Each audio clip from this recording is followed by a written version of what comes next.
with Alex Turbin, East Coast. We're Coast to Coast Comics. I'm Joe Leonardo, I'm Alexander Turbin.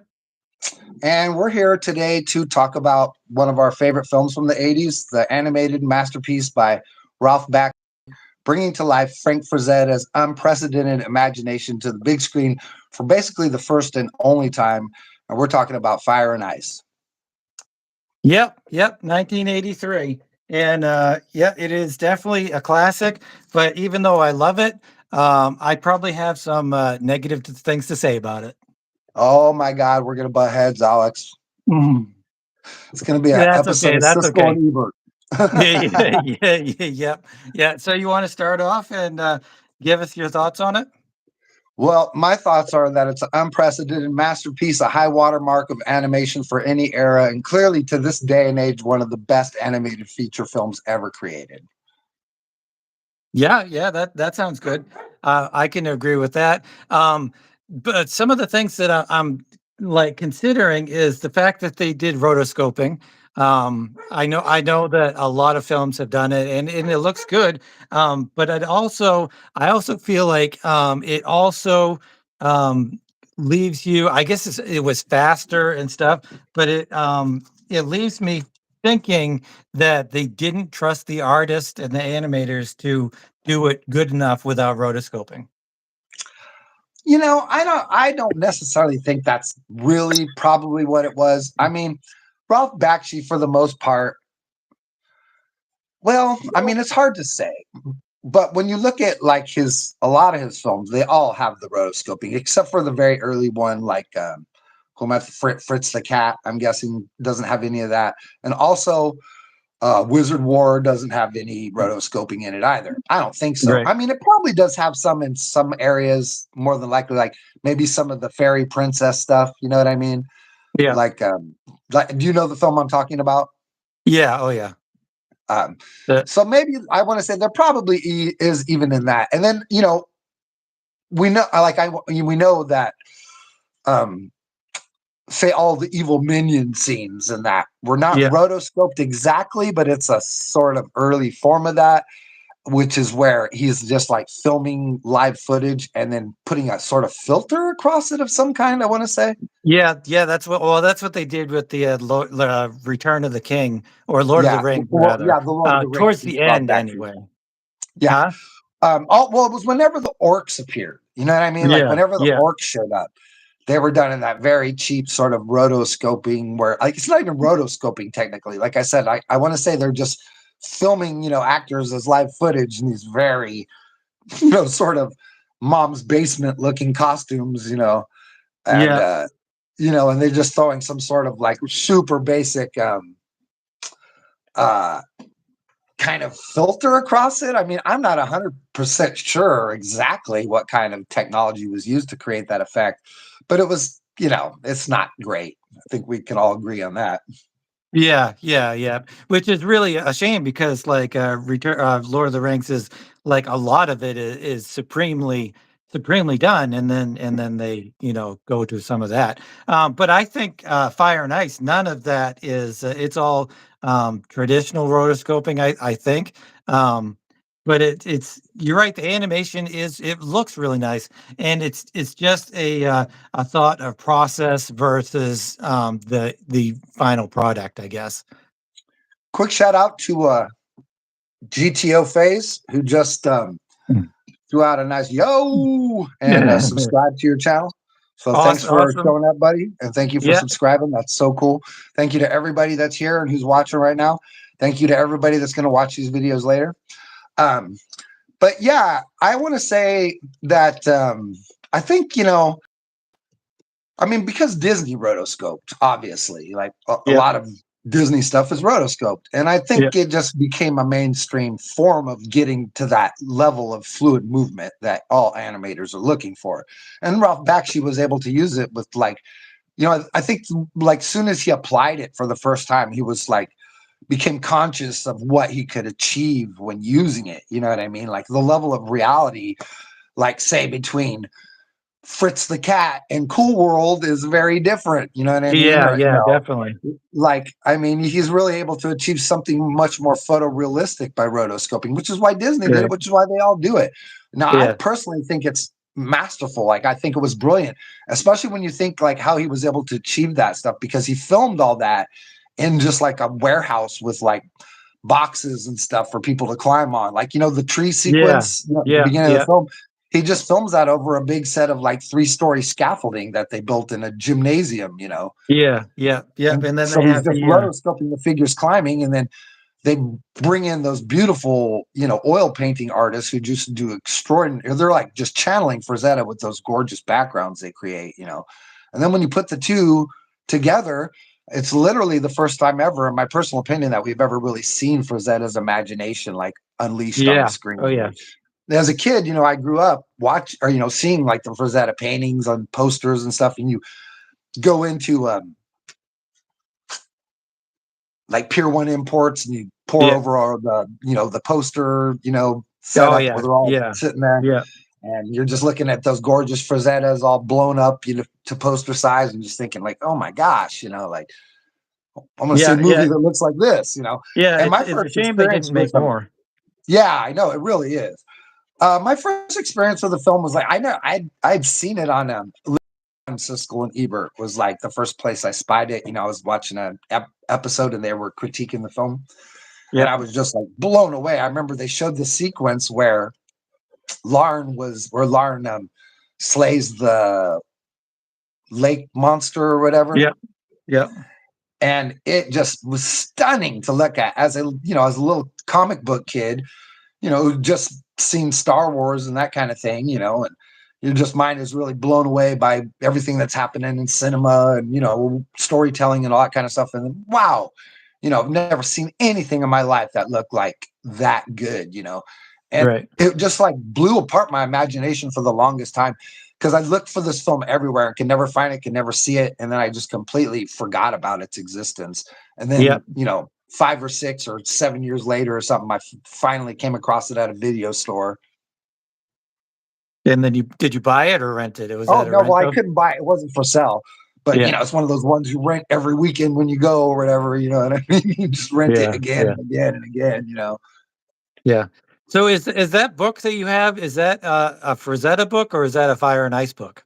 This is a Frazetta book where it just like Frazetta. features a lot of his works or whatever. And I was Yeah. also going to show some other examples of like like how the Fire and Ice characters kind of like exist even beyond, what I mean, like unleashing his imagination. I always felt Oh like yeah. this character right here is he looks it's very Larn from Fire and Ice. Yeah. Oh Like yeah. Yeah. that could easily be Larn right there. Oh Like, yeah, definitely. Definitely. you know, I kind of wish I'm wondering why they didn't use some of his other characters. Like they have this Dark Wolf, that's his name, right? Um yeah. why they used him instead of Death Dealer, or why they didn't add Death Dealer to it, or some of his other iconic um Viking characters and stuff like that. I'm wondering That's why they didn't add That's that. an interesting question. That is because, like, I know the Dark Wolf guy here, or if that is his name, I'm not percent, but I'm something like pretty sure it is. that. I know that he's literally there as a amalgam of the Death Dealer character. It's like literally Right. he's like Yeah. there to take place for that. And Yeah. I'm not sure why they didn't just come right out and use the Death Dealer itself. Like I don't understand. I don't know if there was maybe like copyright rights or something like that, maybe, or I don't know. Yeah. That's an Yeah. Yeah. interesting question. Yeah. Yeah. Maybe they thought the Death Dealer was too dark, I or don't looked like think it because so. he looks evil. So I mean, it's um basically the same character. If you just take off these little, his little wolf yeah. Yeah. tassels, you know what I mean? Is like basically the exact same guy for the most part. Like, Yeah. Yeah. and Pretty it's much. not like he doesn't kill. I mean, that was the best thing about this movie was just like all of the, fighting sequences, like the sequence when they raid the camp, Yeah. you know, dude, I love that whole thing. I mean, I can You like, mean in the very beginning? no, well, that's the village. No, when Oh, when right. Larn and Darkwolf raid the Necrons Oh, dog right. camp, Right. and Right. they're running through, or they're sort of skip crawling through the mist at the very beginning. He's like, "You go find the girl," and he's like, "I'll take care of Necron's dogs." Yeah, And yeah. Lauren's all, "There must be 50 of them," and Dark Wolf goes, "That sounds about right." Like, dude, Yeah, when I yeah, was he's definitely when awesome. I was like a 12 or 13-year-old kid, I mean, that was the coolest thing in the world to me, dude. That because that's like Wolverine or whatever, you know what I mean? That's Yeah, like yeah, yeah, Clint Eastwood, just like, "Oh yeah, 50 of them. Yeah, that's right. That's what I'll do. I'll go kill 50 of them right now." Like so yeah. cool. When you're a little kid, you just think like, "Oh man, that's so badass." And then, you just start hearing these dudes like off in the distance. Oh, yeah. G Oh, yeah, GTO, asked, "What are yeah. we talking about?" He's confused. We're talking about the movie from 1983, Fire and Ice, that was Yeah, created it's a by, Ralph Bakshi animated feature film. Ralph Bakshi is a pretty popular sort of underground animator who made a handful of feature films through the 80s and early 90s. His films include things like Wizard, which was originally titled Wizard War. You're also looking at things like Fritz the Cat, which was, one of the original high watermarks for adult sort of underground animation at the time. Cool World with Brad Pitt, of all things, yeah. if you can imagine that. What else? We're looking at American Pop, which is one of the ones that blew my brain apart when I was a little kid. Did you ever see American Pop? Yeah, did you say Wizards? Yeah, Wizards. Yeah, yes, Yeah. I that I was one of haven't the seen early that in a ones. long time. And Yeah, I have that movie. Lord of the Rings and, Yeah, Lord of the yeah, oh, Rings. yeah, they're all really good. Yeah, they're Um, fantastic. well, there's a variety of quality, I think, between them. Um, yeah, yeah, and, but we were talking about how it's rotoscoped and how actually, they used actors, they used live actors and filmed, much of the sequences and then hand traced over the characters. Like, this is the actor that did Larn, who's the main character, and That's his super name, cool. yeah, yeah, Randy Norton was his name, Yeah, and then they yeah, had they yeah, had yeah. different, voice actors.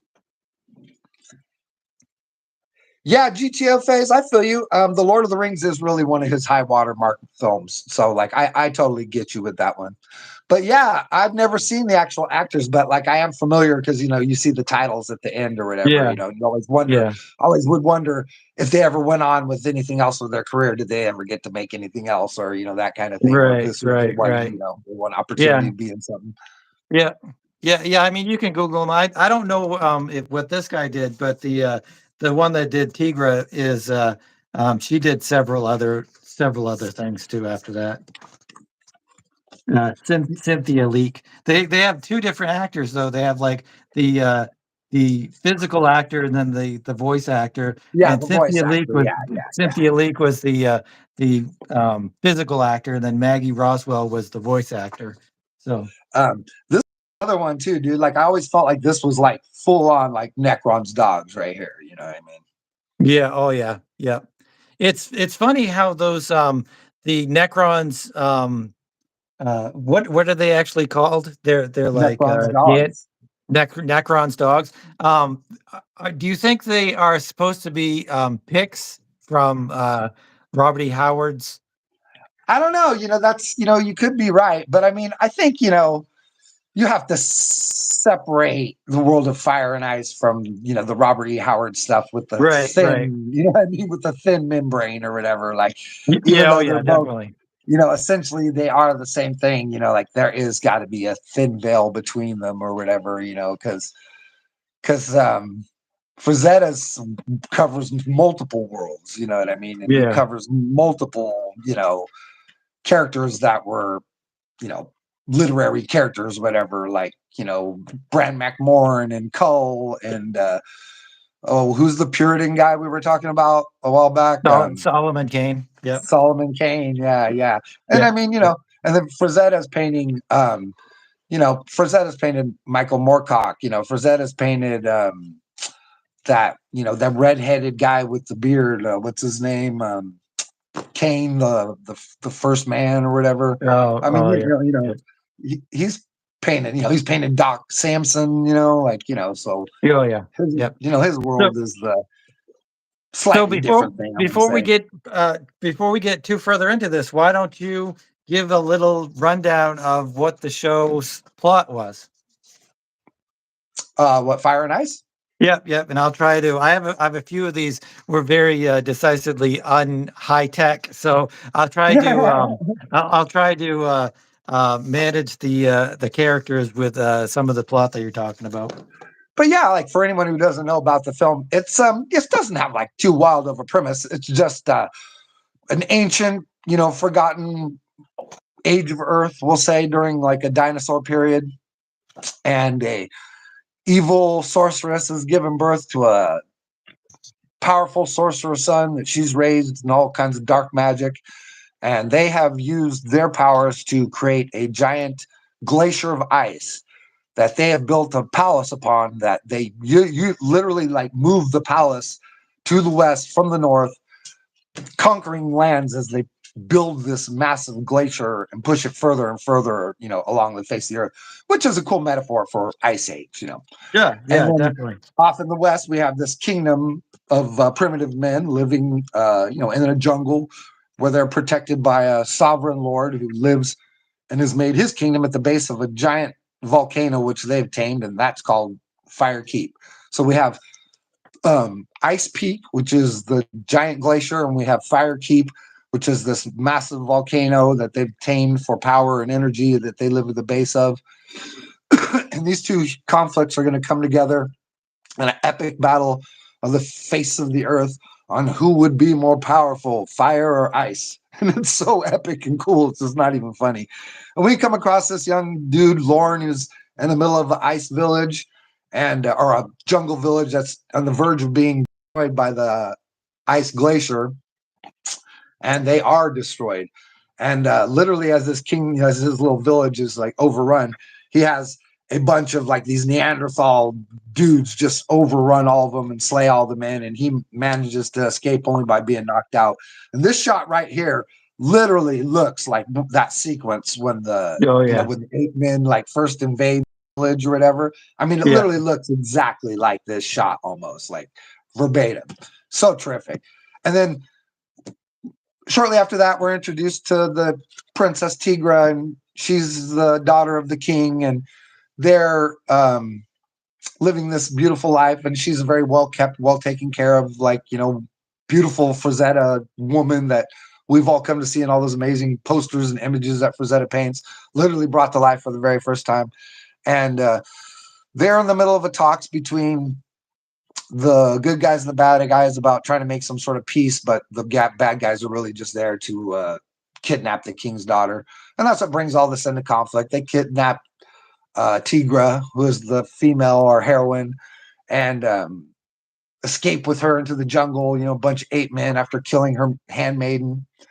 And Lauren, who wakes up shortly after his village being destroyed, just in time to, barely manage to escape by, battling a handful of these guys in a fantastic opening sequence.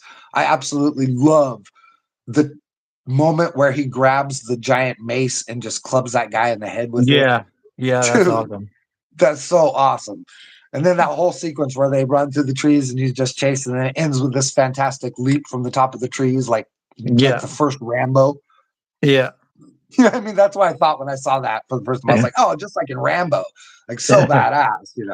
Yeah, yeah, and But I love the expressions on their faces. Like he's like, "I'm gonna do this," and the bad guys are like, "You're not gonna jump," and then he jumps, uh, and they're like, "What?" yeah, and they just all stand there like amazed, like, what are you gonna do now? Like, no, he's done. Like it's so Yeah, cool. yeah, And then he lives. He just gets up and walks away. So cool, man. But yeah, and then so many badass conflicts happen together until like all of our heroes come together. Dark Wolf is the mysterious sort of Han Solo, like father of the group, and Lauren is our intrepid hero that we all sort of see ourselves as, and he's off on a journey to save the princess from Necron's dogs, where she's been kidnapped, and in the process, there's going to be an epic showdown between Firekeep and Ice Peak, and we find out along the way that Necron, the evil sorcerer, and Juliana, his mother, are somehow tied into the creation of Dark Wolf, or Dark Wolf is somehow tied into the creation of them. We see Dark Wolf's like sculpted image into the side of a few ancient buildings along the way, like making you wonder, like, who is this guy? Like, how, Uh, like, what is huh, his history? Like, I never realized that. you didn't realize that? Well, like, go I back and know. watch the movie, dude. Like, when they go into, when they go into that lost city part where he first meets Tigra, and Yeah. she sneaks up on him, and they kill the pig, and they eat together and all that stuff. There's Yeah. a bust of Dark Wolf carved into the Huh. wall. Huh, that's awesome. For anybody that wants to watch the show, it's actually I don't know if it's on Tubi, but it goes off and on Tubi. But it's also on Amazon Prime. That's where I watched it last night. It was on YouTube too. Like, we have Is YouTube it? Premium, so it might be Yeah, just for free because we had Premium, but it was definitely for free for me to watch on yeah. YouTube. It's a lot of different places often. But So it you could comes probably and even goes. watch it on YouTube. It just might have commercials or something. You know what I mean? Yeah, yeah, possibly. Yeah, But it's still unedited. You're still seeing the unedited film. You just have yeah, to. yeah, yeah, definitely. So basically, they just um, pretty much vanquish Necron and save the day. You're right. It's Yeah, not yeah. too. It goes by fast too. Like, I literally Yeah, watched yeah, it last night, and it goes yeah, by pretty yeah, darn quick. yeah, yeah. And I mean, it's a fantastic movie, and my problems with it aren't really they're just like kind of superficial and things I would have maybe have liked them to do to bring a broader audience to enjoy it a little bit more because it really got panned when it first came out. I think now it's a little bit more of a cult film and people are realizing how awesome it is, but at the time it really got like the critics did not like it at all. Well, I can remember, like, literally, like I said, I saw that for the first time on an episode of, Siskel and Ebert, and this is literally, like, I remember verbatim what they said about it. They said it's too much of a comic book for adults to enjoy, and too violent for children to enjoy. Right, right. Yeah, Yeah. that's exactly what Which they said about it. yeah, and they I think at that time comic books were looked down upon, which I've fought my entire life to um bring legitimacy. I'm not going to be able to say it. Legitimacy. Legitimacy to the comic book medium, and at the time, like I don't think anyone would say that now, but at the time, comic books were really kind of looked down upon, and so yeah, I don't really like You their know, we could all comments. we could all thank Richard Donner for that, because, like, he's the guy that gave the first breath of seriousness to all of it. I want to say, because, like, he got his hands on that script for the original Superman, and he talks about having to trim, just tons and tons and tons and tons of jokes and camp and silliness Yeah, out of it, in order to yeah, trim it down to the. Because he said, like, he goes, I grew up watching the TV show, and he goes, when I was watching that show, it wasn't make believe, it was real.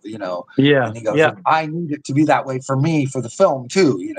And he goes, and they were just making fun of it. He goes, there was a scene where, Telly Savalas, was there. And Superman flies by him, and Telly Savalas goes, "Who loves you, baby?" While eating a lollipop or whatever. You know what right, I mean? right, Like, right, right. so I mean, that's what they were trying to do with the movie. And then he came along and was like, no, no, no, no, no, dude, we're going to take this very seriously.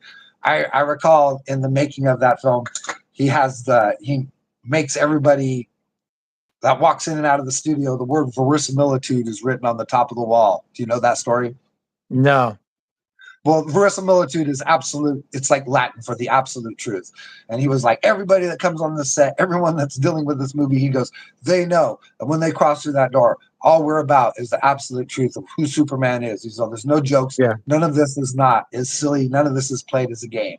He goes, this is all about bringing the honest character to the screen for the first time. And look how fantastic that movie is. It's still the high water mark. It might Oh be yeah. still to this day the best superhero movie ever made. And I know for a fact that every time Kevin Feige gets a bunch of his, dudes together to brainstorm a new movie for them, they all sit down and watch the Richard Donner Superman. Yeah. Oh, yeah. You're 100% right. I think it is considered the best comic book movie. Well, superhero movie rather. Yeah. Have you watched the Christopher Reeves? I did. documentary? Yeah, I did. Yeah, where he says, he was hired because they thought, his flying looked so realistic, like, you really could imagine him being able to fly. Yeah, because he worked so hard to keep his body straight in that harness. Yeah, yeah, yeah. Everybody else But like had a weird, like everybody else had this weird like curve, like yeah, right. this weird curve leg would hang down, but he had Yeah, worked so hard to keep his whole thing like so perfect, like yeah, yeah. So yeah. one of the things about Fire and Ice, which is both good and bad, is the, um over sexuality or sexuality of Tigra, which, I really, the scenes where she's like prancing around the jungle and stuff, I just don't know if they needed those. Dude, I'm sorry, but that's my favorite. And I I lie mean, to you, like that first scene, that just first fantastic scene where her like, boobs are just going for it, when they're running her through the woods or whatever, and she yeah, falls down yeah, and they stand her up.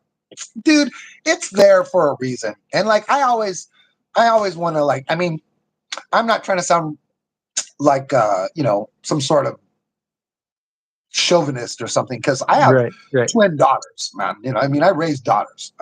yeah, But just like, I mean, there's a one side in this thing that occurs, right? So if like, like no one has a problem with being portrayed, wearing just that yeah, ball tight, do rag around his torso. You know what I mean? His loincloth goes up his butt crack, so both of yeah, his ass cheeks are completely exposed. Nobody yeah, ever has a problem with that. You know what I mean? yeah, He's a yeah, super fit, he's a super fit, gorgeous looking, you know, like exactly what every person in the world wishes they look like, which is what Frazetta's characters are. You know what I mean? right, right, That's the truth of it. That's what their paintings look like. That's what Michelangelo's paintings look like. That's what Leonardo da Vinci's paintings look like. They look like perfect people with perfect right, bodies, yeah, yeah, that she's portrayed, in that honesty, or that they want to push that to, especially that first time, those first couple of times she appears, like where she's lounging on her bed and, kicking her legs up in right, the air and flashing her butt or whatever, like, I mean, it might be perceived as like not necessary. And I could understand that to a certain extent. But at the same time, there's a pseudo, like, I think, like power that, like the female, that's what it is, like it has this super sexual power over the world, you know what I mean? yeah, yeah, Just like the male in its prime has this super, alpha power over the world, and they're two different factions of a universe that they each rule, you know what I mean? yeah, That area where where a woman's beauty and a woman's form and the function of their personal, it doesn't always have to be perfect, right? I love the chubby aunties and the beautiful mothers in films that Miyazaki makes, right? yeah, he makes these movies that have beautiful grandmas that are wrinkled and have wrinkled old hands, and they're gorgeous, and they show how the many facets of woman, is a multiplicity of things. You know what I mean? A woman is it's a queen, it's a guardian, it's a mother, it's a healer. You know what I mean? It's your sister, it's your auntie, it's the beautiful face of your lover, it's all these incredible things that are all mixed up into it. And I think like sometimes we want to deny that power to women because we're so afraid of sexualizing them or saying like we are sexualizing women or whatever. But it's like at the same time, it's what's real, and it's part of the human personality, and it's part of our function as living animals that we perceive beautiful things as beautiful. And that so whole film is about pushing, that level of like reality. They're not trying to bring you something that you see every day. It's a super, version of a world that's only exists in imagination. So I justify that kind of over sexualizing of her, you know what I mean? Like on yeah, display, like yeah, for those yeah. small instances where she is because of those things.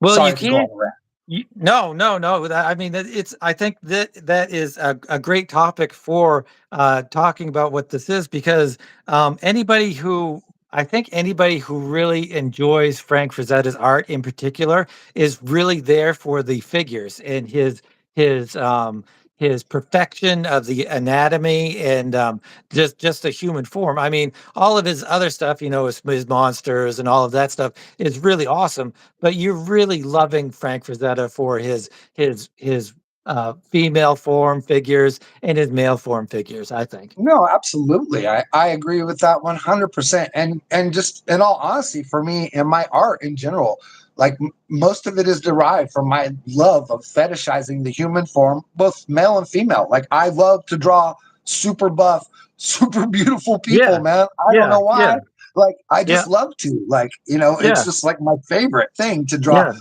beautiful, lean, people. I like to draw everything. Like it's cool to draw people that have character, and not everything has to be an aesthetic version of itself to be beautiful.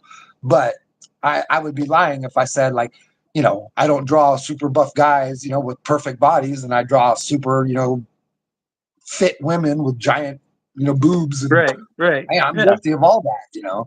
yeah. So going the other way, do you think, because even though there's a lot of sexuality in the movie, there's no nudity?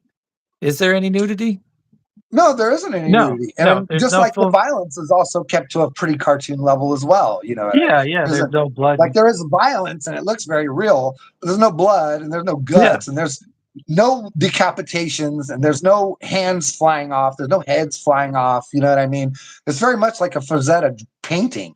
Like yeah, a lot of people will make that mistake. Like I saw Frazetta talking about oh, who's that? heavy metal. No, it's the oh man, the Beasley, Simon Oh, Beasley. Bisley, Bisley, yep. Bisley, yeah. He's talking about the Bisley stuff and how cool he is and how he likes it, but how he makes mistakes when trying to do like he's like sometimes he'll try to do my thing, and he goes, and all the guys that try to do me always make the mistake of making it too violent. He goes, you'll never see heads and stuff like that flying off of my stuff. He goes, I don't do that. He goes, I Yeah, give you the implication of something violent about to happen. He goes, I right. never ever graphically portray it, like, and I get that. Yeah, saying that, do you wish that Fire and Ice was more like a heavy metal kind of movie and had full nudity and lots more violence? No, I don't. I don't really think it needed it at all. I think it was a perfect version of what it was because it's not trying to be anything other than bringing to life. Because it wasn't even. It's not trying to be Robert E. Howard, and it wasn't trying to be a heavy metal. Its goal was to bring to life the painted, primitive imagination world of Frank Frazetta, and Yeah, that's what yeah. it does.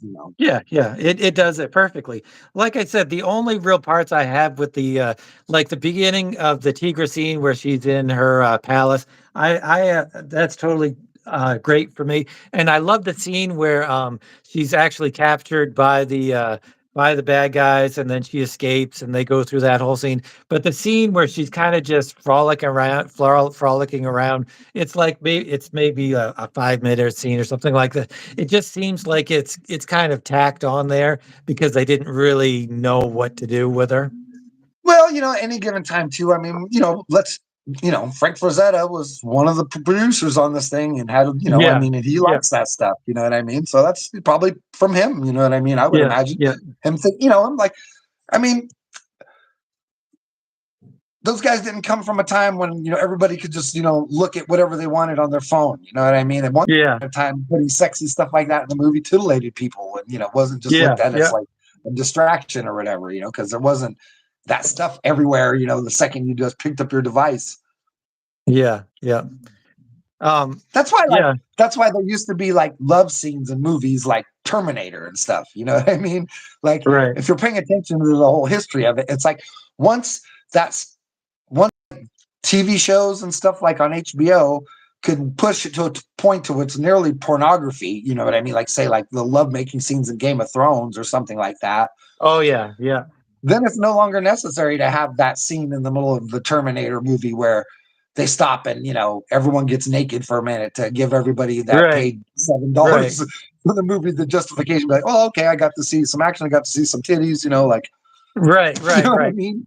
See, yeah, see, that's what I really think the scenes that I'm talking about are, and you're right, pretty much every 80s movie has a scene just like that. It's like it just doesn't really make a lot of sense to me story-wise to have it, but you're right. It's for the audience that that's what they came to see, and that's what they're Yeah, going to get. it's part of the package, whatever. You're gonna see some crazy, you're gonna see some over to the top violence, you're gonna see some special effects.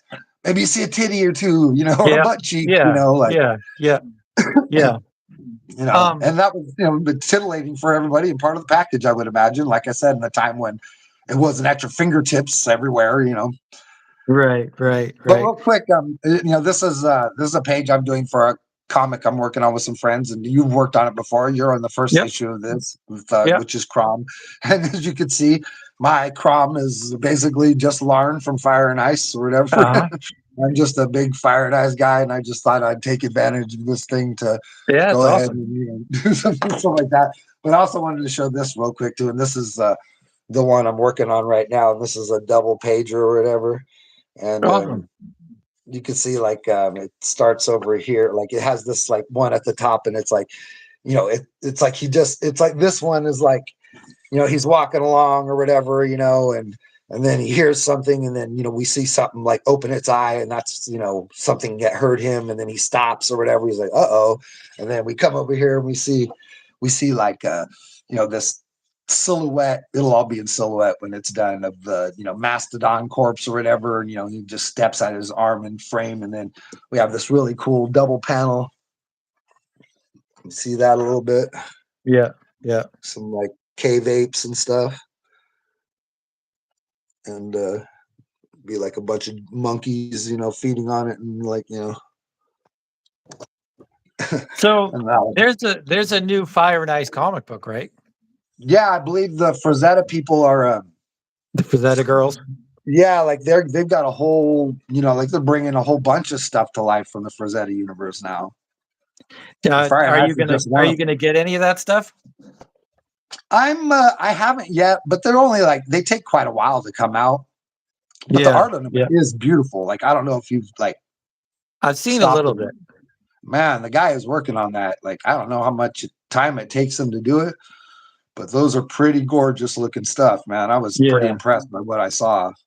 yeah, yep. So I'm wondering, like, you love Fire and Ice, obviously. Um, why haven't you picked them up?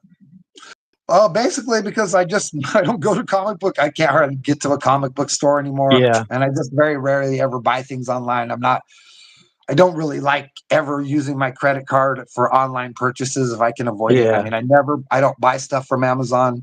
I'm still yeah, a guy who just goes to the store and buys things whenever I want something. You know what I mean? And yeah, yeah, I'm just busy, and I just live in such an isolated area. It's just hard yeah, for me to yeah, have. I mean, that's basically why I don't have a lot of the modern stuff. Like if I was around it more, you know what I mean? Like I would yeah, probably be, have way more, I mean, like I recently, just only in the past like couple of years when I started drawing again, have I even made any attempt to go and look at, new stuff and see some of the newer things. And recently got like say Batman Court of Owls, or yeah. went and got what was it, Superman Unchained, I think, by Jim Lee, and I bought them in like graphic novel form so I could just have all the issues or whatever, Right, as right. opposed to just trying to go back and collect them one at a time, and which is nearly impossible because you have to be going regularly to do that. You know what I mean? You have to You always kind of be, do. You kind yeah, of do because have to go regularly. because if they do show up, someone else will grab them. You know what I mean? Yeah, Like because they're not going to be on the, they're going to be in the the back issue bins or whatever, and you yeah, just have to yeah, always be checking them all the time. And it's just yeah, impossible, like with how much I work and how far away I am from everything. And I only have one comic book store that's open around me, and it's run by like a 90-year-old guy, and he's very like he's not, cantankerous. well, not even just that, he's just not there a lot of the times. Like, Oh what I yeah, mean? Like, yeah, just say it's open, but it yeah, doesn't yeah. open, like, I have the same problem with my it. They have crazy hours. That was one of the reasons.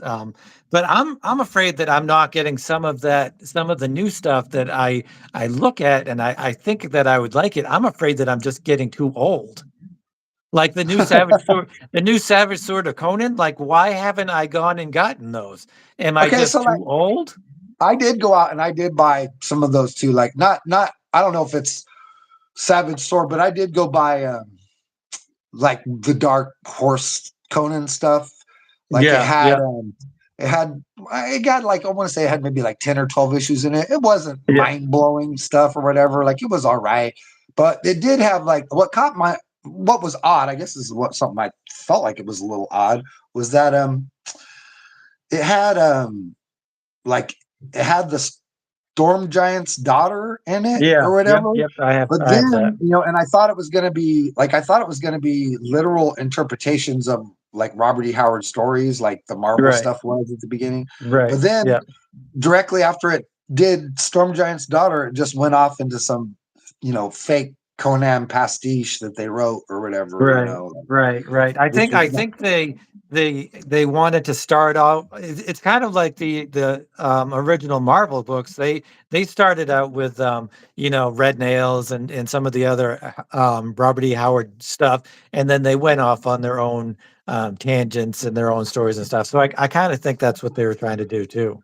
it's always so much better when they just tell the real stories, dude. You know what I mean? Like that's all It we want. is. It is, but you won't. There's only so many stories, and everybody wants. I always want more stories, and I mean, some of them are good, and some of them are going to be good, and some of them are going to be great. Some of them are not going to be great, and it's just it is what it is with storytelling. Sometimes it's good, sometimes it's bad. That You just is got to it. keep plugging along.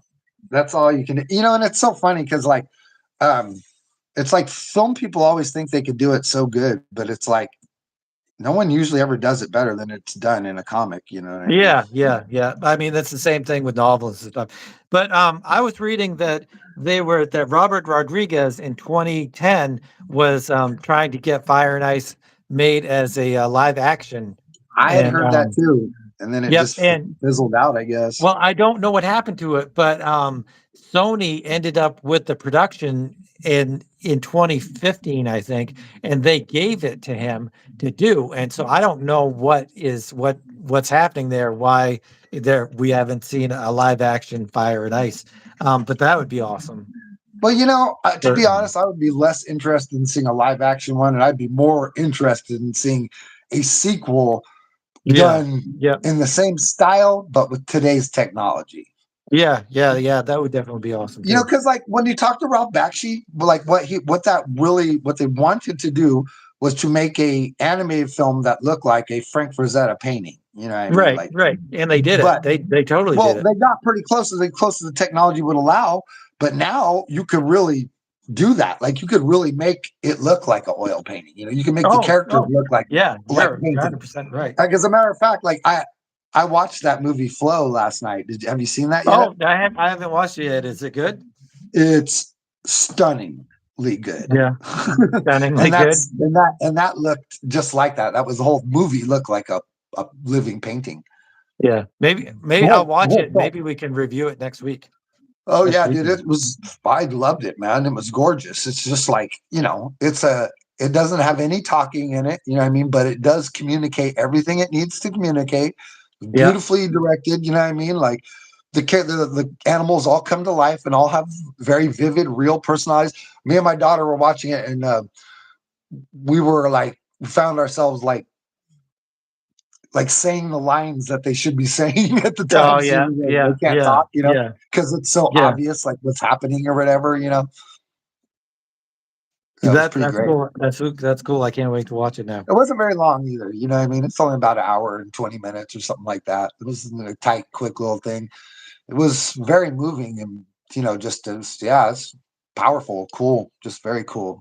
Art. Yeah, That thing was art, yeah, beautiful, yeah, beautiful art. yeah. That's cool. So, yeah, I guess we're pretty much wrapping things up, aren't we? Yeah, we just, it's hard to take something as like beautiful and meaningful and powerful as like Frank Frazetta's art and put it into a tight little package and expect to think Yeah, that you captured all of it. But gosh darn it, man, I think if anyone has ever done it, Fire and Ice probably has, man. And it's such an orgasmic experience sitting through yeah. that thing. And it's so fast and it's so tight, it's so clean, it's so quick. Like I put it on last night and I was drawing, and I mean, it